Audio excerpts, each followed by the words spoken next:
পহেলা বৈশাখ আমাদের প্রাণের উৎসব, আমাদের শেখর, আমাদের সংস্কৃতি। আজকে সকাল থেকে আমাদের খুব সুন্দর যাচ্ছে দিনটি। শিশু কিশোরদের সাংস্কৃতিক অনুষ্ঠান, নাচ, গান, পাশাপাশি হচ্ছে এই যে স্টলগুলোতে পান্তা ইলিশ খাওয়া।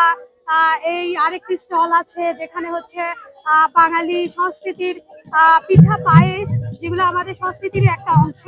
এই সব কিছু মিলিয়ে তারপর হচ্ছে আমরা বন্ধু বান্ধব সহকর্মী সবাই মিলেই আমরা এই পহেলা বৈশাখ উদযাপন করার জন্য এখানে এসেছি। সব মিলিয়ে দিনটি আমাদের জন্য খুবই সুন্দর কাটছে, অনেক ভালোই লাগছে। জমজমাট আয়োজন, সবকিছু মিলাই বিভিন্ন ঝিনুকমালা, উদিসি সবকিছুই প্রোগ্রাম করছে, নাচ গান দেখছি।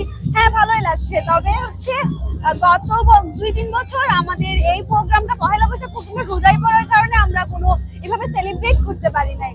সেহেতু এইবারে যেহেতু রোজাই পড়ে নাই, অনেক বেশি ভালো লাগছিল, খুশি লাগছিল যে আনন্দ করব এরকম টাইপ। বাট এখানে আসার পর মনটা একটু খারাপ হয়ে গেছিল, কারণ হচ্ছে অন্যান্য বছর অনেক জমজমাট আয়োজন হয় পাবলিক লাইব্রেরিতে, বাট এইবারে তেমন আয়োজন হয়নি, ছোট করে আয়োজন হয়েছে। তবে অল ওভার ভালোই লাগছে, খুব বেশি আনন্দ লাগছে। সবাই লাল সাদা শাড়ি, লাল সাদা পাঞ্জাবি পরে এসেছে, মাথায় ফুল দিয়ে। খুব বেশি ভালো লাগছে। আশেপাশে সবগুলো স্টল, পান্তা ইলিশের, তারপরে একদিকে গান, অনেক আনন্দ লাগছে। এবারের বর্ষবরণটা আমাদের জন্য এক ভিন্ন আঙ্গিকে এসেছে এবং ভিন্ন বার্তা নিয়ে এসেছে। আমরা এবারের নববর্ষকে মনে করছি যে একটি আধিপত্যবাদ বিরোধী ঐক্যবদ্ধতার বার্তা নিয়ে এসেছে।